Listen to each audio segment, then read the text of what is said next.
Okay, so we'll start off with the good stuff about this version. So it does look very nice visually. The upscaling's good. It does have very fast load times, low lag. So that stuff's all good. And then that's where the good stuff basically ends. So this has insane input lag. It's definitely comparable to like Smash Ultimate Online. Probably equally as bad, if not worse, than Wii U VC, which was known to be really, really bad. It's just absolutely terrible input lag. I think people were saying estimates around 200 milliseconds plus of input lag.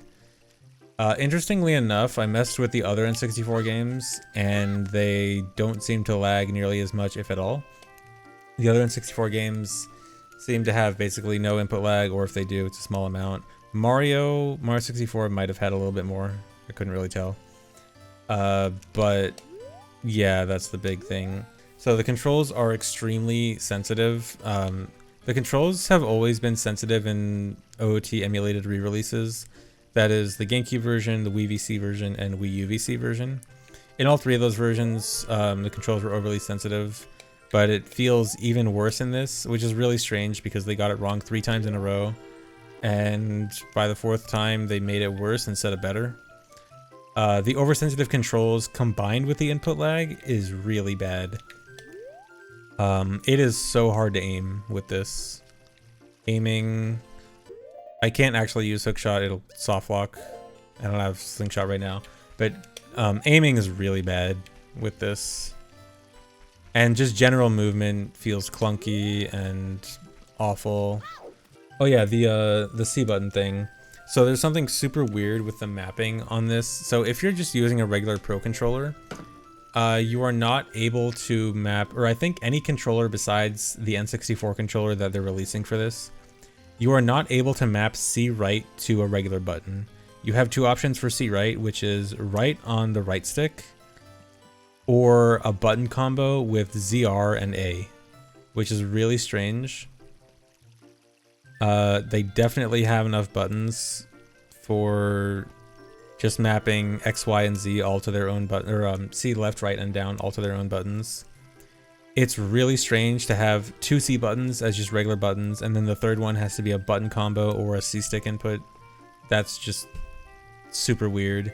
And again, this apparently, I haven't tested it because I don't have the N64 controller, but I would assume it's only not a problem if you have the actual N64 controller. Speaking of the default mapping, if you try to use a GameCube controller with this, the default mapping is completely screwed up.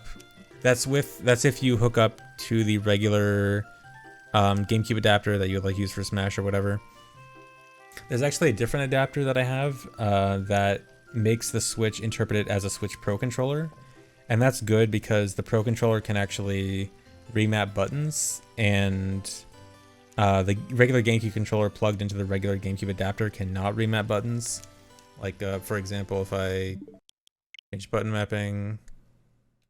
So these are the buttons I have remapped to make things actually work properly. And even then, I don't have a C right button.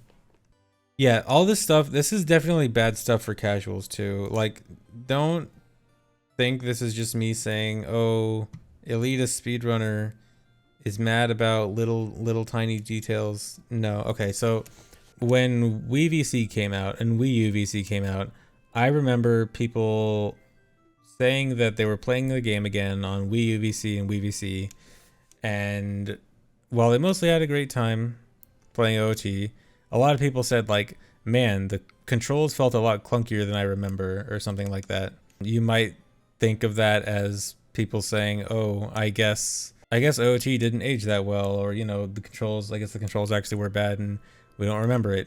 But no, the Wii VC and Wii U VC both have issues with oversensitivity on the control stick, which leads to the movement being harder, aiming being worse, just general worse movement quality overall. And I mean, I can't get inside these people's heads and know exactly why they thought the movement was clunky, but I am led to believe that if the controls were mapped more properly for the Wii VC and Wii U VC versions and GameCube, that those people would not have thought that the controls were as clunky as they thought they were. This is even worse than that. This is extra input lag. Well, I mean, I guess it's as bad as Wii U VC, but this is really bad input lag on top of oversensitive controls. This is a recipe for people thinking the controls are much worse than they really are. I think people can play this and have a good time. I'm not saying that like literally no one who ever plays this will ever like OOT on Switch. I'm sure people can play this and have a good time on Switch, but I think people will generally have a better time on a different version. Well, unless it's Wii U VC. I think like the controls and input lag matter. Like a casual might not actively be thinking of that kind of stuff. They might not realize that they're playing on a version that has significantly worse controls, but if they were playing on a version with better controls, they would probably enjoy it better. That's the issue, is that yes, people can still enjoy it and not realize that they're playing with bad controls, but they will have a better time with better controls. So one weird thing about this version is the fog. There are certain areas in this game where the fog is meant to be not very thick close up and then thicker as it goes out. Like for example here, the fog should be basically non-existent where I'm standing and in the near area, but then far out where the Deku tree is, it should be really thick. You should barely be able to see the Deku tree there, and the fog should not be very thick here. And then there are other places in the game where there should be more fog and it's just not there. There's some places where there should be relatively thick fog to like create an atmosphere, and it's just not there at all.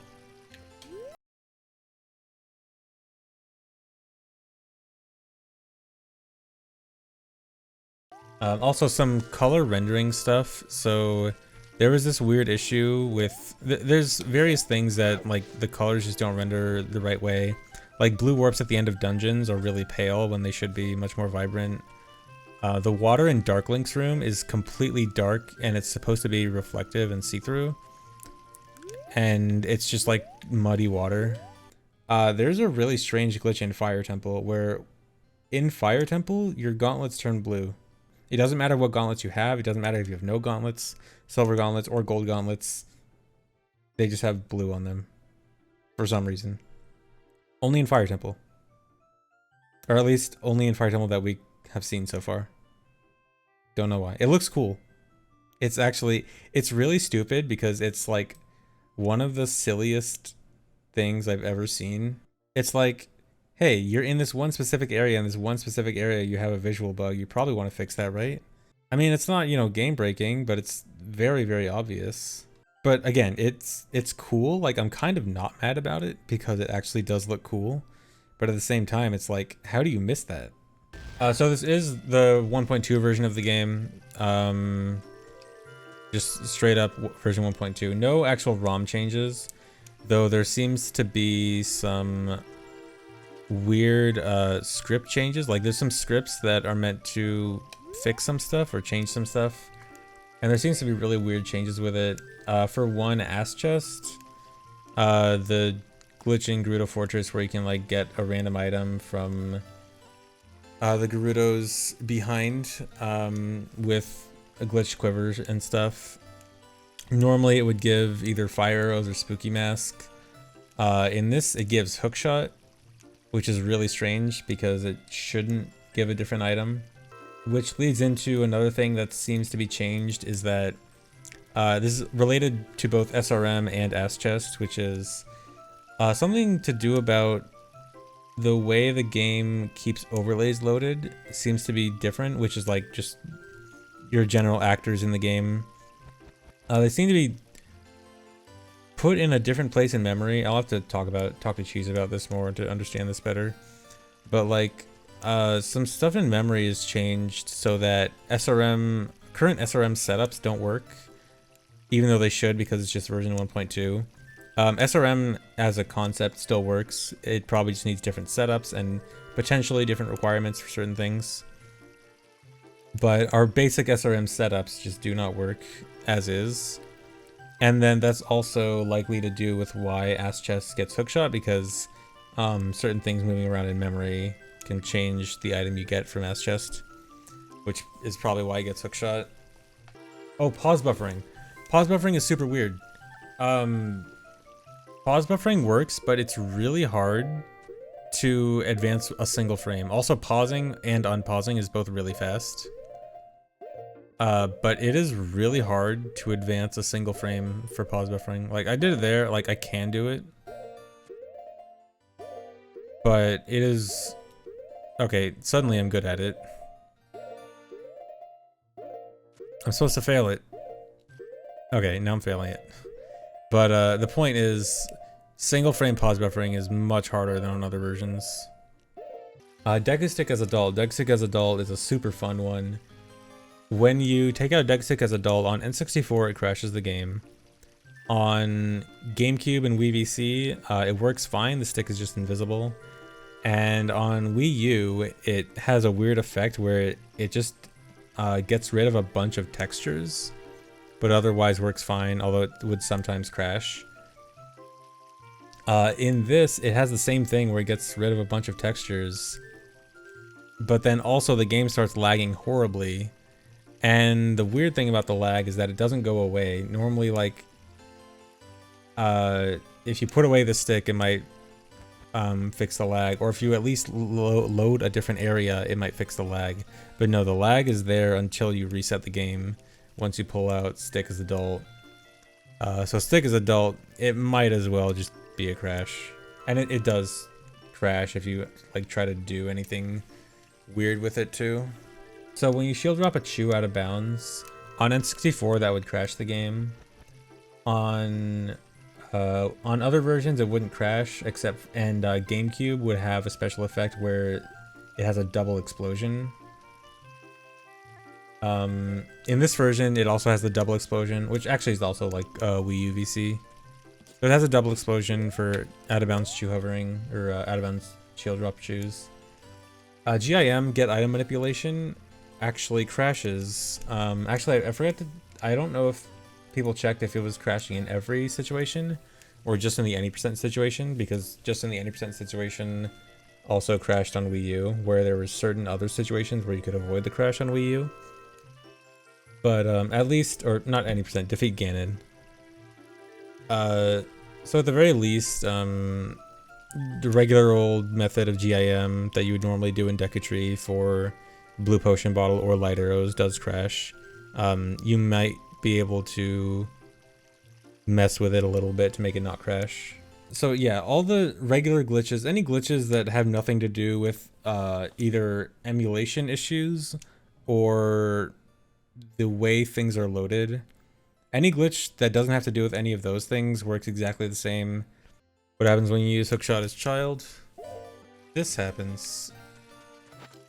You get stuck in whatever movement you did, and you're soft locked unless you hit a loading zone like I just did. But you can't, yeah, you can't move after that. Link is just stuck in that movement. Can't do anything until it hits a wall or a loading zone.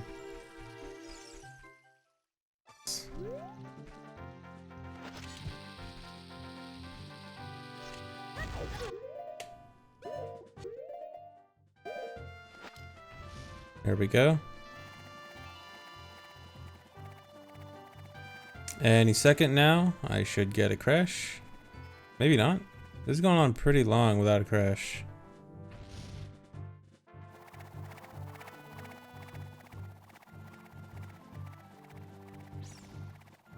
I'm seeing some animations I've never seen before. This might not actually crash.